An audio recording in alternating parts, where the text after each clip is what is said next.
నూతన సంవత్సరంలోని తొలి ఆరాధన దినమున దేవదేవుని సముఖములో చేరిన మనందరికీ ఆయన కృపాశీర్వాదములు సమృద్ధిగా తోడైయుండును గాక. ఆమేన్.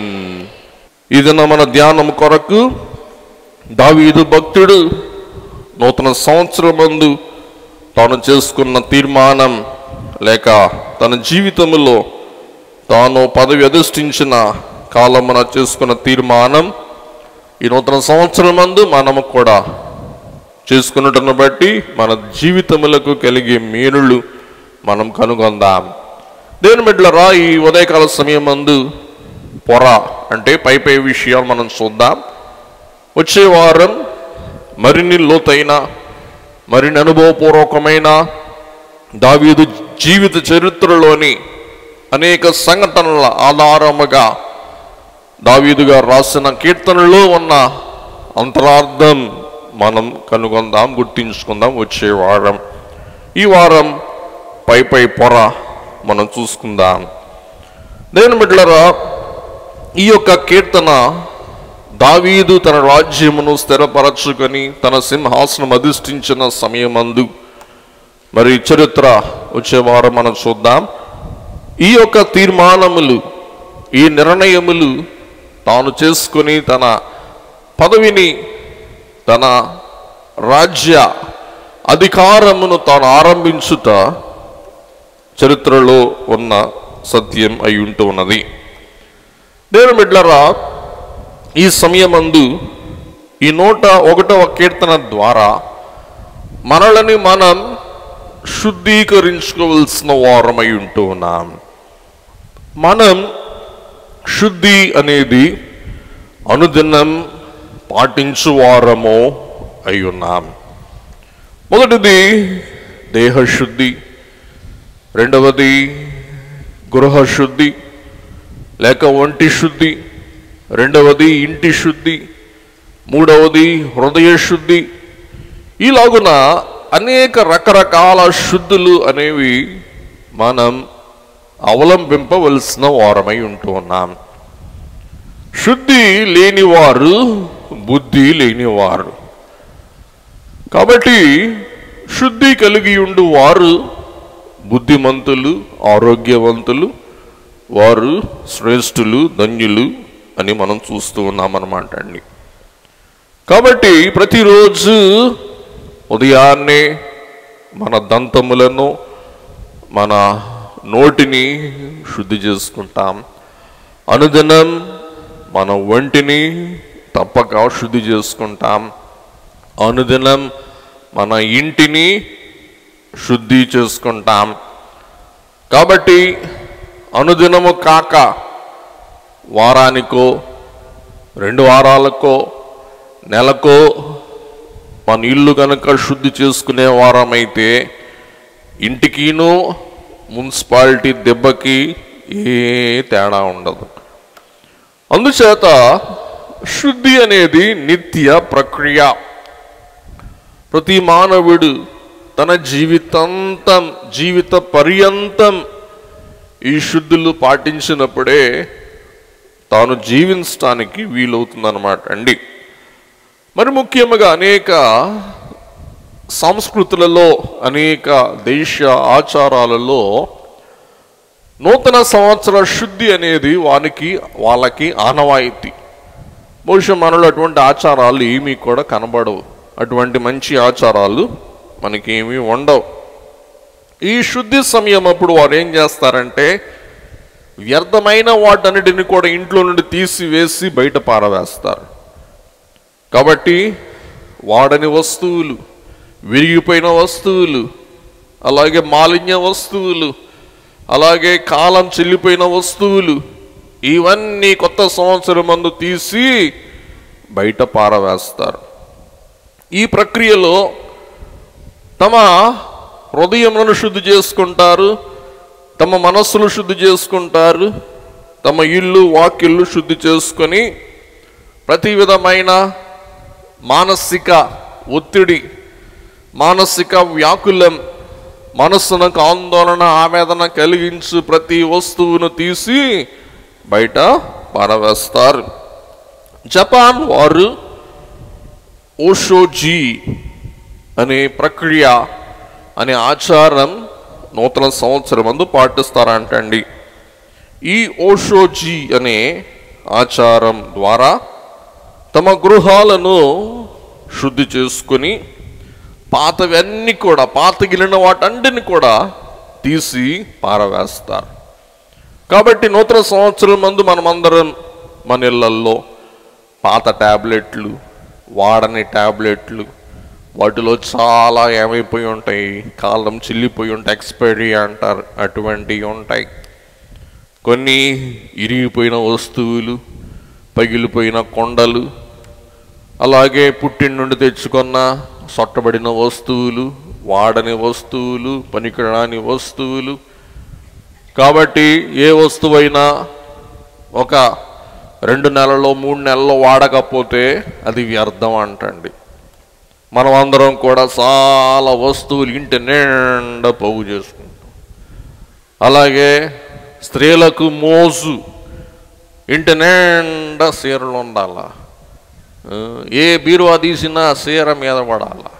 అప్పుడే అమ్మకి సంతోషం, ఆనందం, అప్పుడే అమ్మకి తృప్తి అన్నమాట. అమ్మయ్య నాకేం పర్లా, ఒక నెల రోజులు తుక్కోకపోయినా కానీ సంవత్సరాలు సరిపడా చీరలు ఉన్నాయి అమ్మయ్య.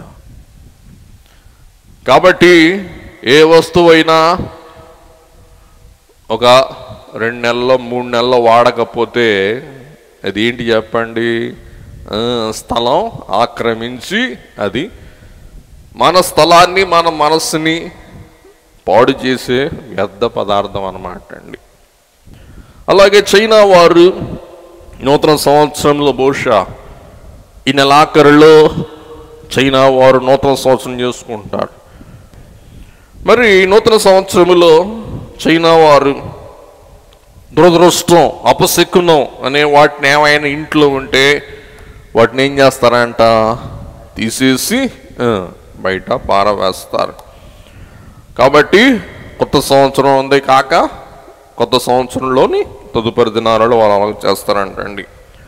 అలాగే స్కాట్లాండ్ దేశములో హుగ్మానై అనే పద్ధతి పాటిస్తూ తమ ఇంటిని శుభ్రం చేసుకొని తమ ఇంటిని నూతన అధ్యాయం ఆరంభించుకొని నూతనంగా ఫ్రెష్గా తమ జీవితాలను కొనసాగించుకుంటారంటండి.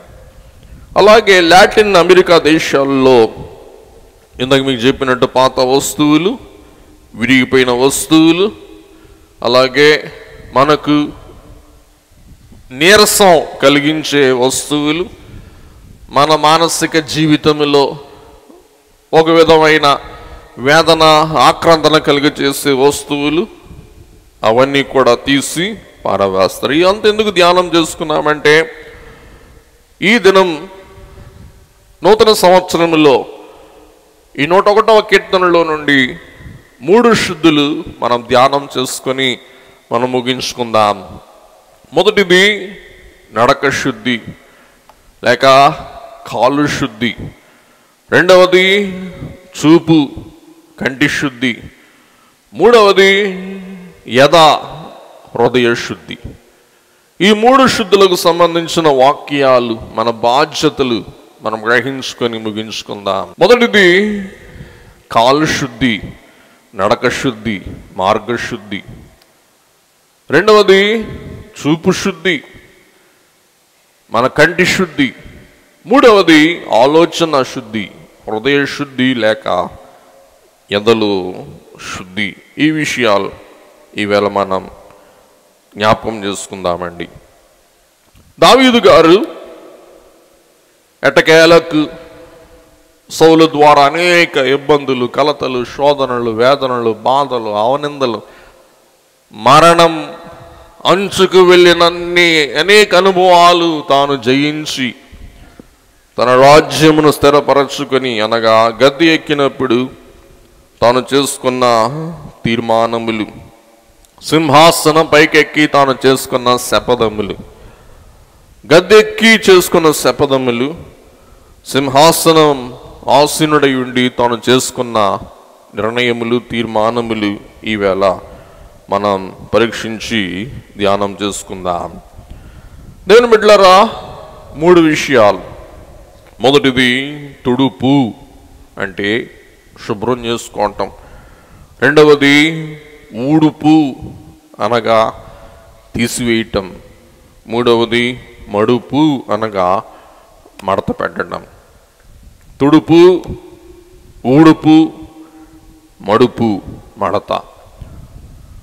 కాబట్టి తుడవలసినది తుడుచుకోవాలి, అలాగే ఊడ్చేయవలసింది. తుడవటం వేరు, ఊడ్చేయటం వేరు. ఇల్లు తుడుస్తాం, దుమ్ము ఊడుస్తాం. కాబట్టి తుడిస్తే సరిపోదు, తుడిసిన తర్వాత ఊడవాలి. ఊడవకపోతే తుడిసిందంతా కూడా ఏమవుంది, మరలా గాలికి పేరుకుంటుంది. చూస్తారు, అదే చూస్తూ ఉంటాం.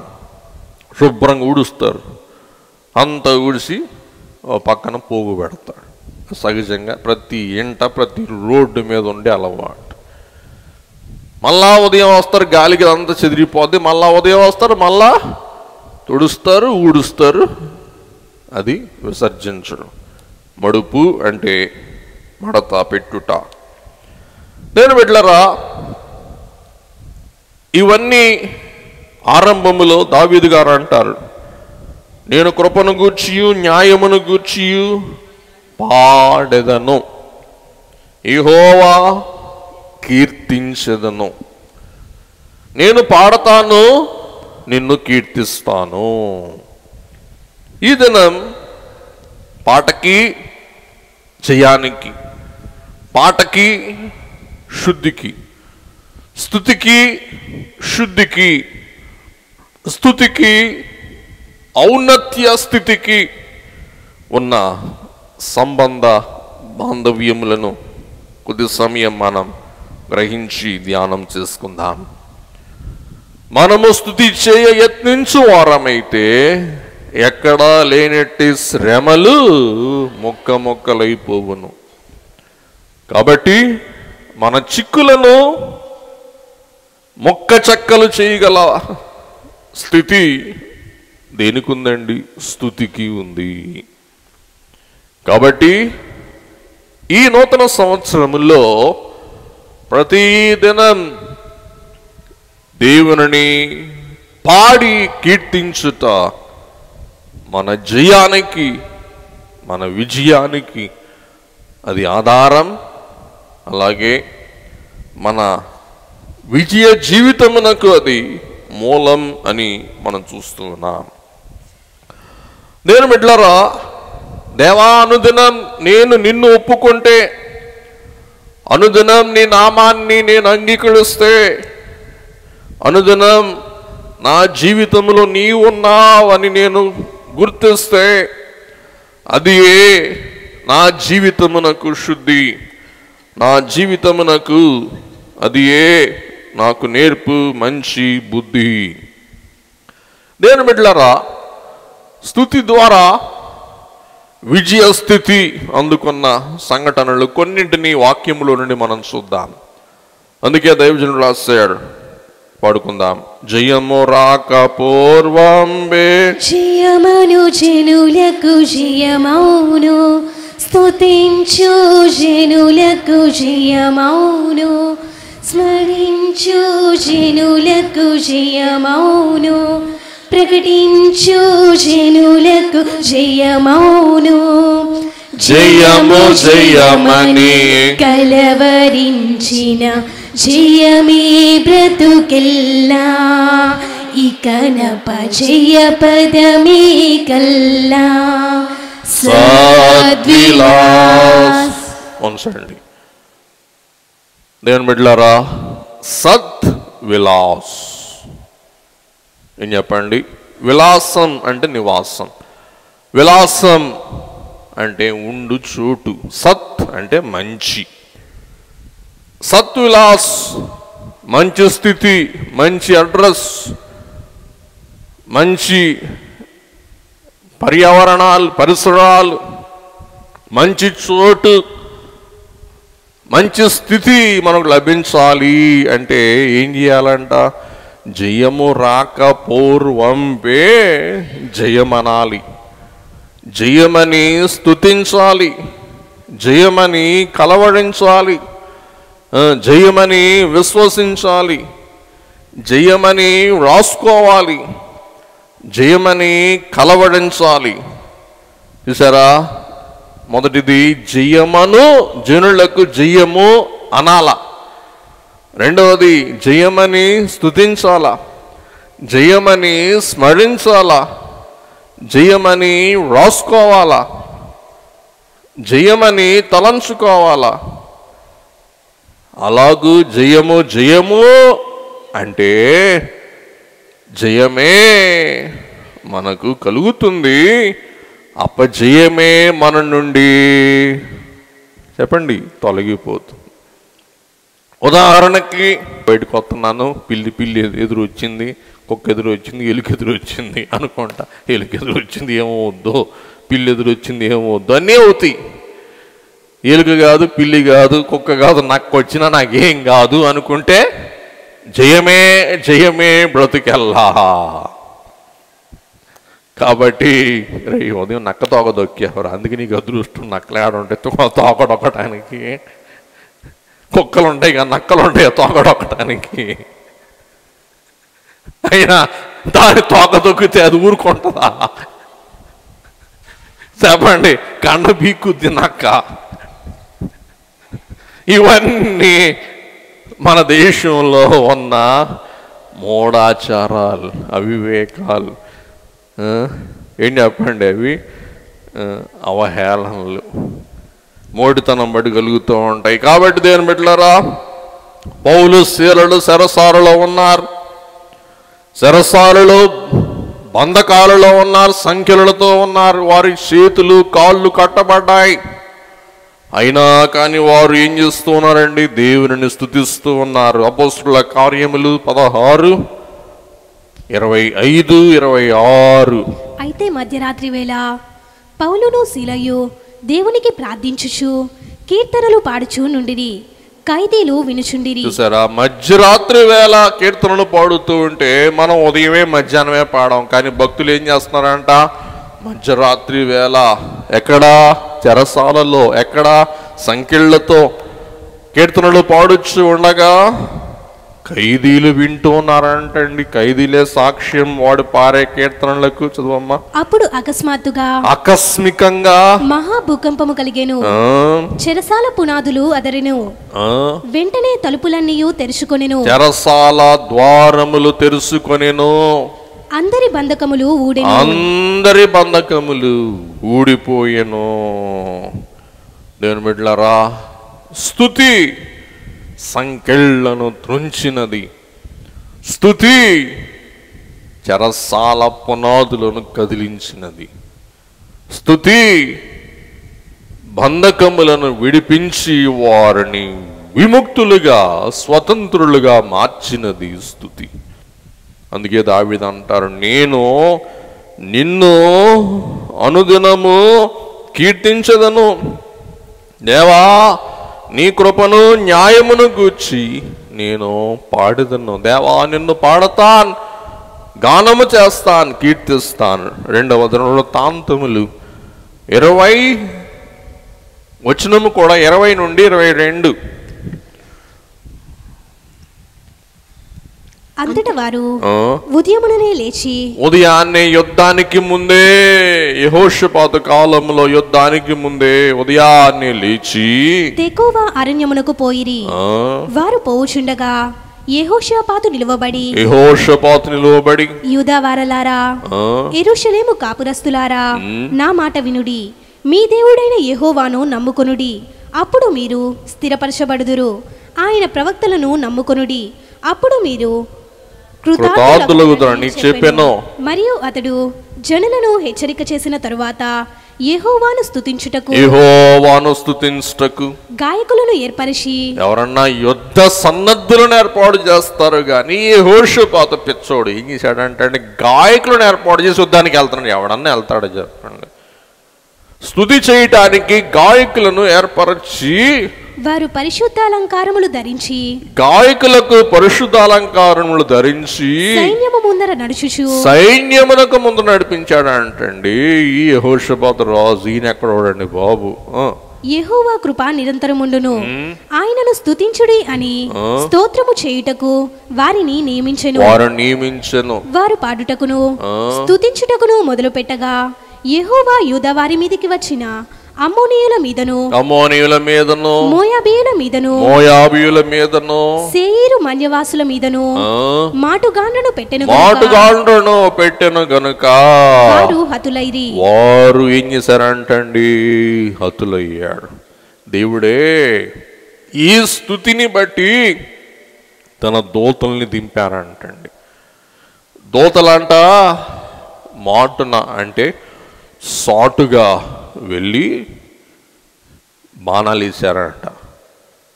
ఎవరు వేసారో తెలియదు, బాణాలు ఎటు నుంచి వచ్చినాయో తెలియదు. బాణాలు వీరు వేశారని వారు వేశారని వీరు, వారిలో వారికి ఏం వచ్చింది చెప్పండి? తగాదా వచ్చింది. వాయిద్యాలకు పని పెట్టి వాయించి దేవుణ్ణి కీర్తించారు.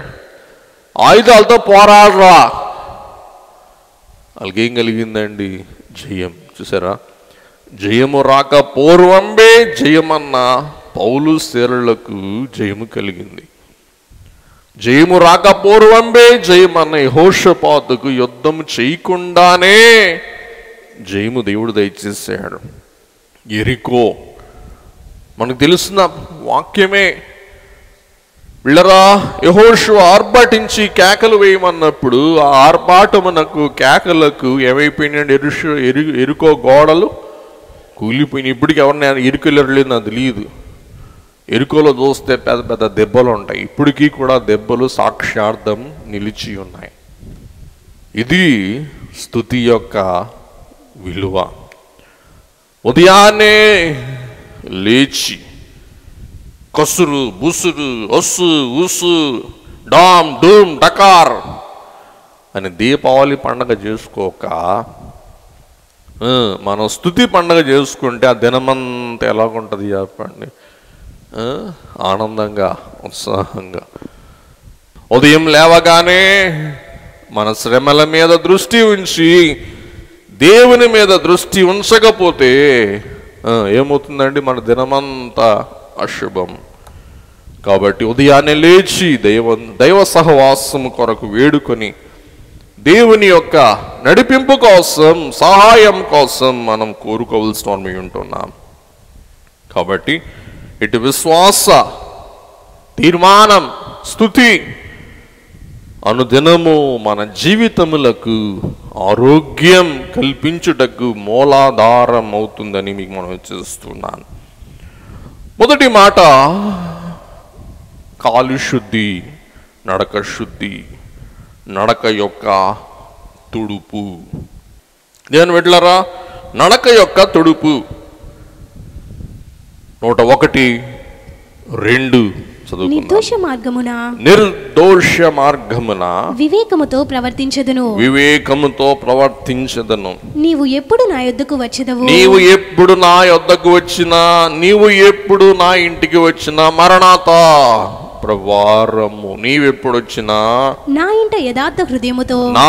ఇంట యథార్థ హృదయముతో నడుచుకొందును. చివరి మిగతా విషయాలు చూద్దాం. కాబట్టి దేవా నిర్దోష మార్గములో నడుస్తాను. నీవు ఎప్పుడు వచ్చినా కానీ నేను యథార్థంగా ఉన్నట్లుగా నీకు ద్వారము తీస్తాను. కాబట్టి నిర్దోషంగా నడుస్తాను. నీ ఎదుట నీవు ఎప్పుడొస్తావో అని నీ రాకకు నేను ఎదురు చూస్తూ నడుస్తాను. అలా యథార్థంగా నడుస్తాను. యథార్థ హృదయముతో నేను జీవిస్తాను. కాబట్టి మనం ఉన్నతమైన మార్గములు, ఉన్నతమైన మరి ఉద్దేశ్యములు కలిగి జీవించడం మనకు ఆశీర్వాదకరం. కానీ మధ్యస్థము అనేది వ్యర్థం. దేవుని బిడ్డలారా, మరి దేవుని కృపను బట్టి ఏదో మా నాన్నగారి పుణ్యం అంటూ లయోలా పబ్లిక్ స్కూల్ అని ఉన్నత స్కూల్లో చదువుకోవడం దేవుడు సహాయం చేశాడు. అప్పుడు ఆ స్కూల్లో సీట్ సంపాదించడమే కష్టం, ఏదో అదృష్ట శాతం వచ్చింది. ఇప్పుడంటే సరే ప్రతి వాళ్ళకి వస్తున్నారు అనుకోండి, వదిలేసేయండి. అక్కడ ఆ స్కూల్ మూల మా పాఠం ఏంటంటే మా చిన్నప్పుడు బార్న్ ఫర్ గ్రేటర్ థింగ్స్ అంటే, ఓ విద్యార్థులారా మీరు పుట్టిందే గొప్ప కార్యాల కొరకు. మా బెల్టుల మీద, మా టైల మీద, మా స్కూల్ మీద ఎక్కడ చూసిన అదే ఉండేదన్నమాట. బార్న్ ఫర్ గ్రేటర్ థింగ్స్, గొప్ప కార్యాల కొరకు మీరు పుట్టాడు.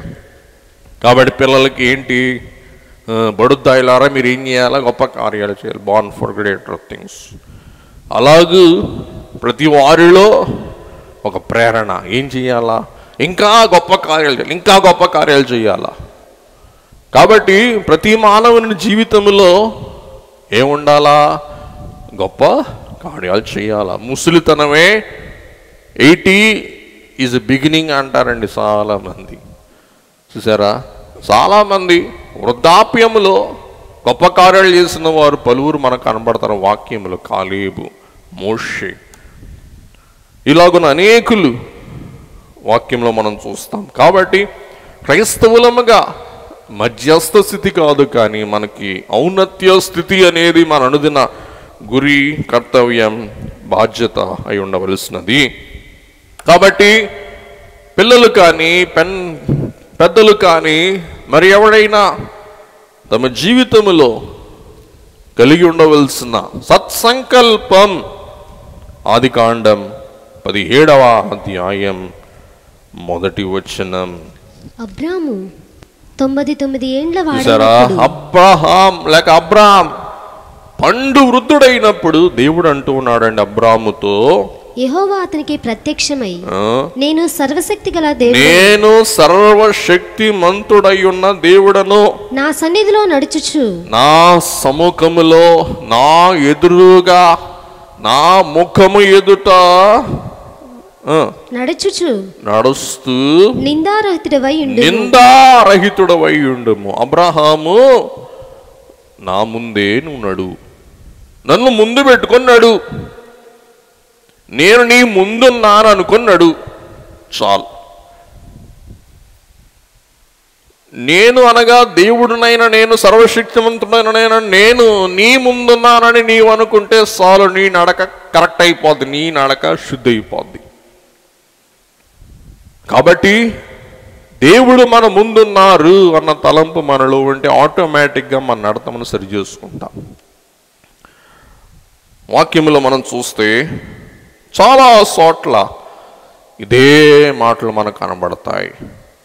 అబ్రహాము కాదు, అబ్రహాముకి ముందు నడిచిన పితామహులకు మనకు కనపడతారండి. ఆనోకు దేవుని ముందు నడవలేదండి, దేవునితో నడిచాడు. దేవుని ముందు పెట్టుకొని నడవటం కష్టమా, దేవునితో నడవటం కష్టమా?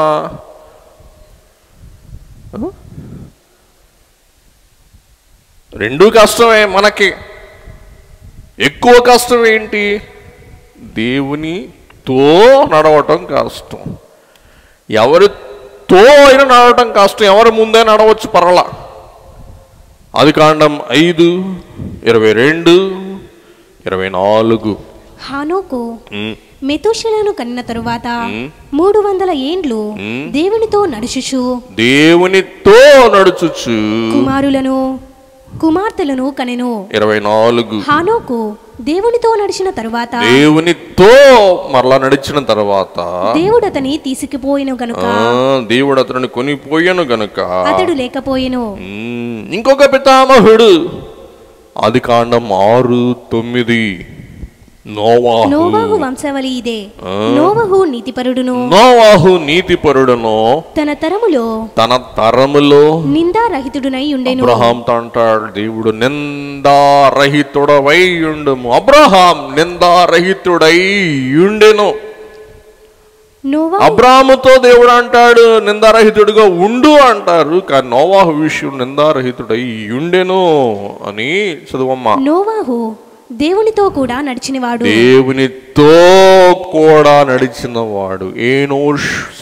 ఆనోకు దేవునితో నడిచినవాడు, నోవాహు దేవునితో నడిచిన వాడు. దాని బిడ్డలారా, ఆదికాండం 48:15 48:15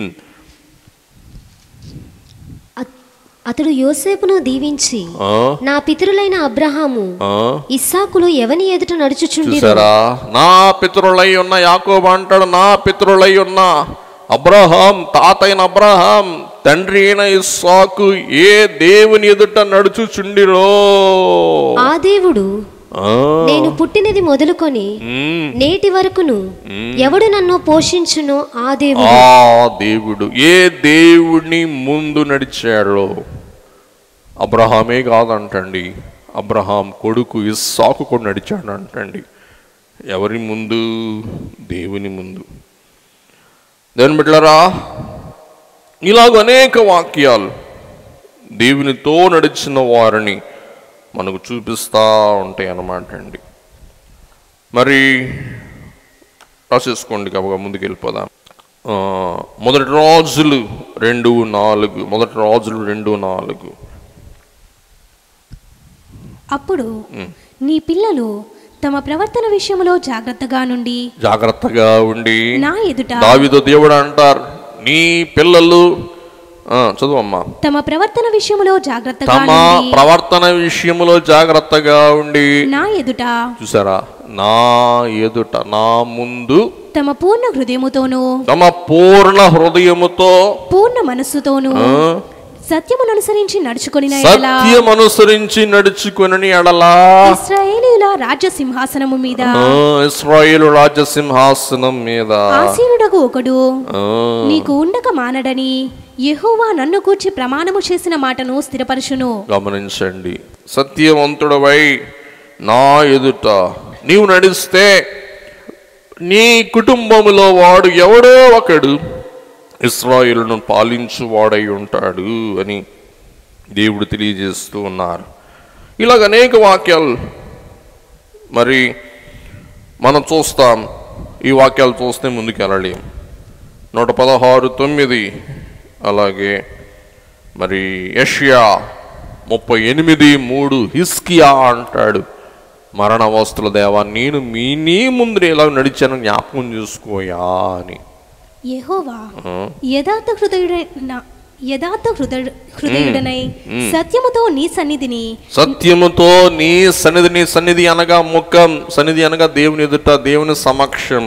నేనెట్లు నడుచుకుంటినో నీ దృష్టికి అనుకూలముగా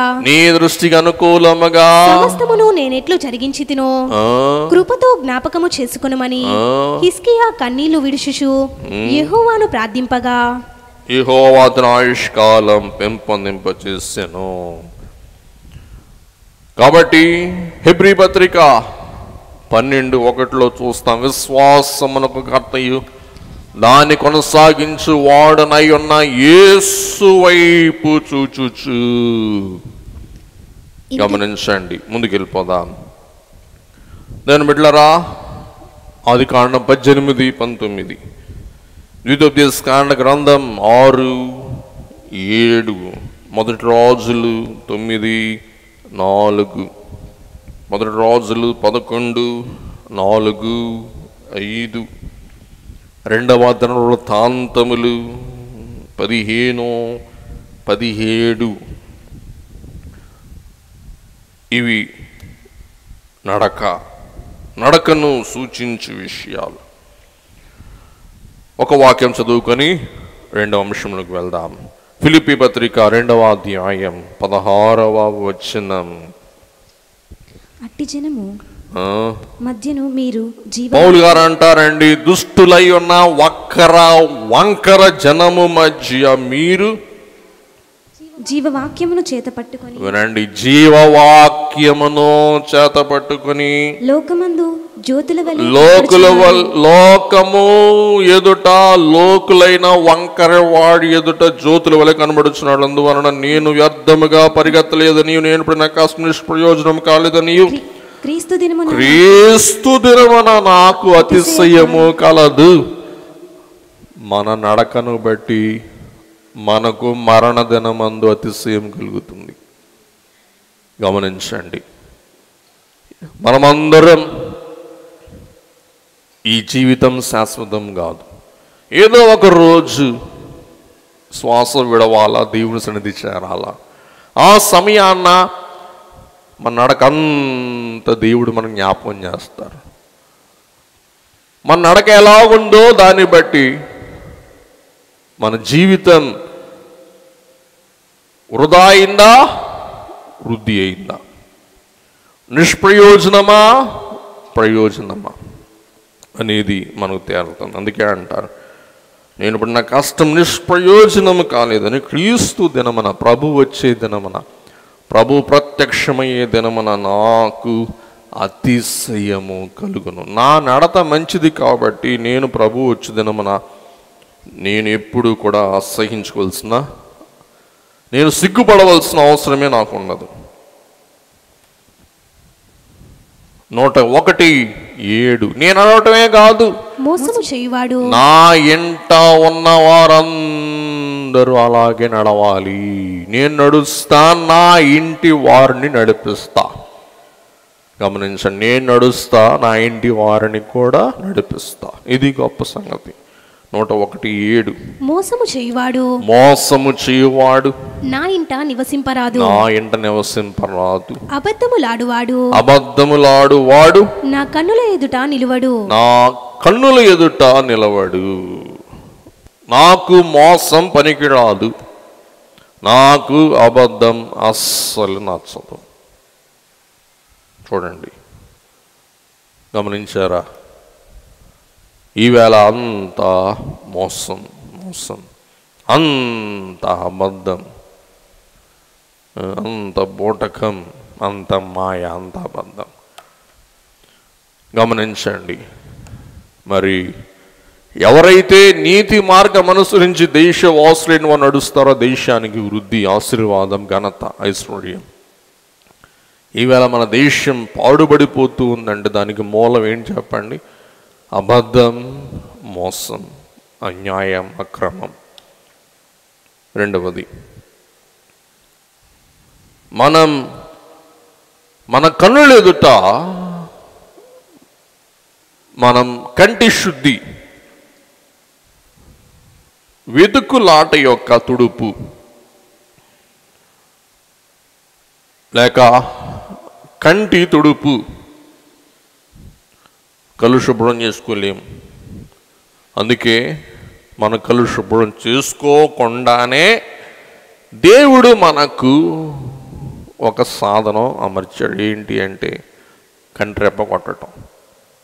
కంట్రెప్ప కొట్టినప్పుడల్లా మన కన్నీరు ఏం చేస్తుంది? మన కంటిని శుభ్రం చేసేస్తుంది. కంట్రెప్ప కొట్టినప్పుడల్లా, ఆ పొర ఆడినప్పుడల్లా ఆ తేమ ఏం చేస్తుంది? మన కంటిని శుభ్రం చేస్తూనే ఉంటుంది అన్నమాట అండి. 1:3 నా కన్నుల ఎదుట, నా కన్నుల ముందు నేను ఏ దుష్కార్యమును ఉంచుకొనను, నేను ఏ దుష్కార్యమును ఉంచుకొనను. దుష్కార్యము ఉంచుకొనను. భక్తి మార్గము తొలగిన వారి క్రియలు, భక్తి మార్గము తొలగిన వారి క్రియలు నాకు అసహ్యములు, అవి నాకు అంటనీయను, అవి నాకు అంటనీయను. గుర్తుపెట్టుకోండి, నా కనుల ఎదుట ఏ దుష్కార్యమో ఉంచుకొనను. మన వల్ల కాదు ఈవేళ. ఎందుకు? గోడ మీద చూస్తే వాల్ పోస్టులు, ఇంట్లోకి వెళ్తే టీవీ, అన్నిటికీ మించి మన చేతిలోనే చెప్పండి భూతాల ఆయుధం. ఏం చెప్పండి అది? సెల్ ఫోన్ కాదు, హెల్ ఫోన్ అది. 1:3 వ్యర్థమైనవి నా కన్నుల ఎదుట ఉండకుండా చూసుకుంటాను. ఇంకో ట్రాన్స్లేషన్, వ్యర్థమైనవి నా కన్నుల ఎదుట ఉండకుండా చూసుకుంటాను. భయభక్తులు లేని వాళ్ళు చేస్తున్న పనులు నాకు అసహ్యం, వాటికి నేను దూరంగా ఉంటాను. కొన్ని వాక్యాలు చూసేద్దాం, గబగ వెళ్ళిపోదాం. సామెతలు 4:25, నీ కన్నులు అటు ఇటు చూడక సరిగాను నీ కనురెప్పలు నీ ముందర సూటిగాను చూడవలెను.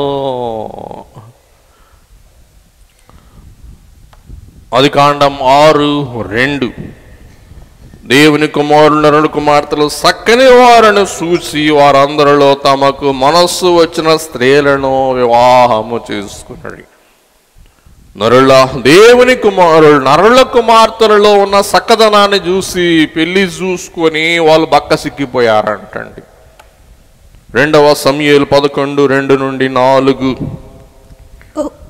ఒకానొక దినమున ప్రొద్దుగ్రుంకు వేళ దావీదు పడక మీద నుండి లేచి రాజనగరి మిద్దె మీద నడుచుచు పైనుండి చూచుచుండగా స్నానము చేయు ఒక స్త్రీ కనబడెను. తొంగి చూశాడు దావీదు అన్నాడు, చూసేశాడు. ఆమె బహు సౌందర్యవతి అయ్యుండుట చూచి చాలండి. తొంగి చూశాడు, సౌందర్యమును చూశాడు, మోసపోయాడు. 119:37. వ్యర్థమైన వాటిని చూడకుండా నా కన్నులు త్రిప్పివేయుము. నీ మార్గమే నేను ఎంచి నడుచుకొనుటకు నన్ను బ్రతికించు. సామెతలు 23:31-33. ద్రాక్షారసము మిక్కిలి ఎర్రబడగను గిన్నెలో తలతలలాడుచుండగను త్రాగుటకు రుచిగా ఉండినప్పుడు దాని వైపు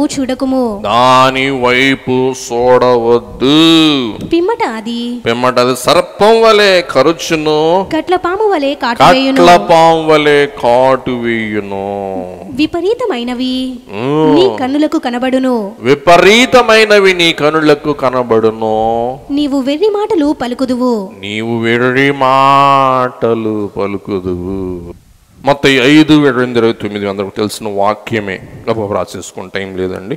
1 యోహాను 2:15 లోకంలో ఉన్నదంతా శ్రీరాస నేత్రాస జీవపుడంబం. సామెతలు 6:25. సామెతలు 6:25. యాకోబు 1:14-15. ఫిలిప్పీ 4:8. సామెతలు 23:26. ముగించేసుకుందాం ముచ్చటగా. 3వది యథాశుద్ధి, హృదయ శుద్ధి.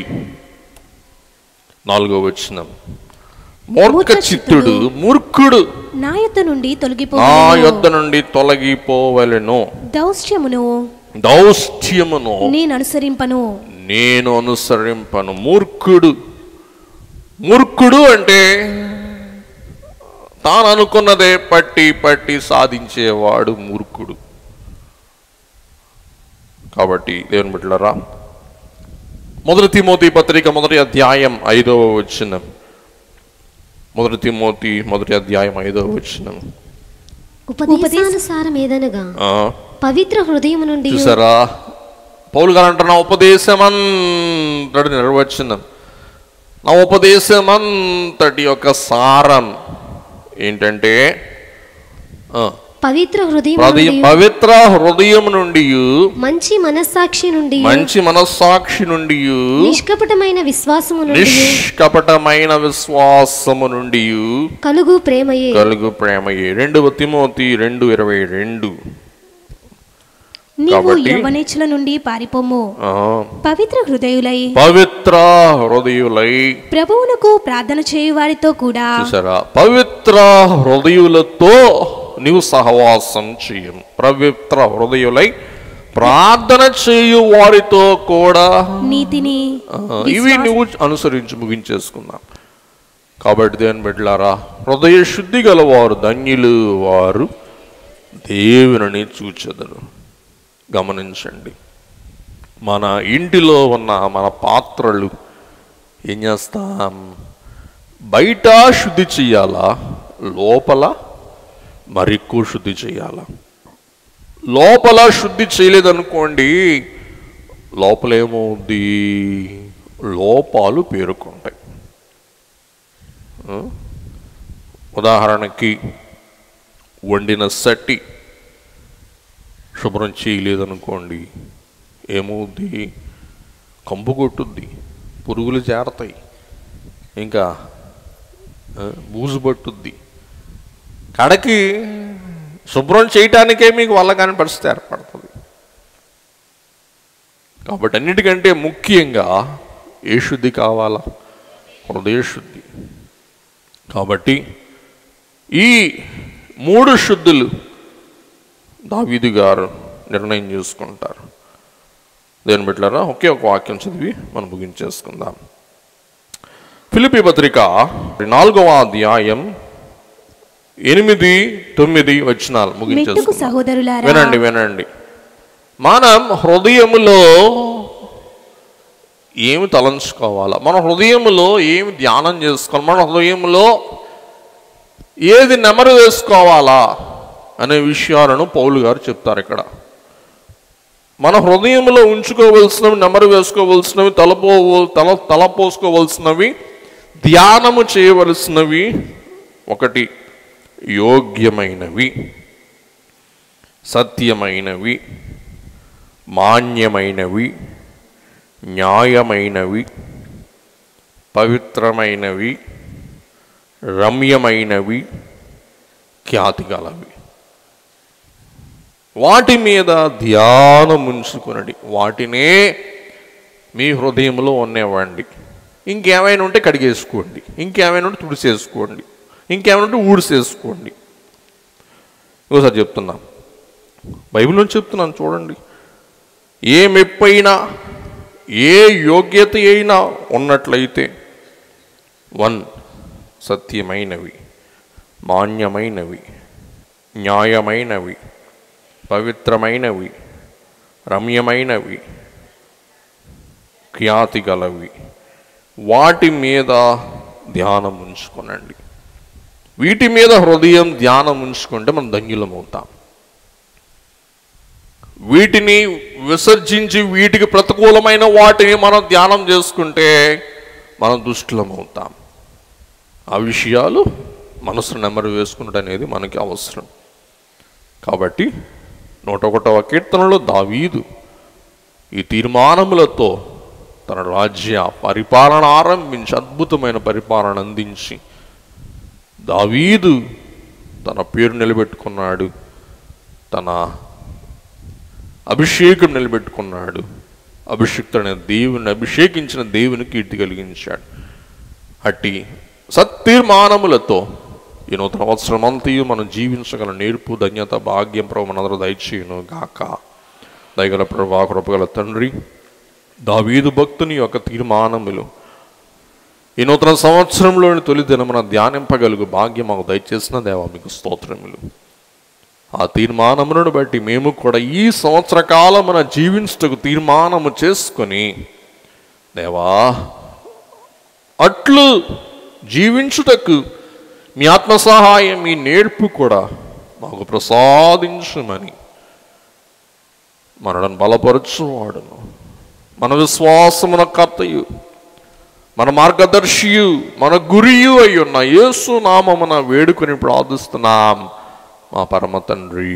ఆమేన్.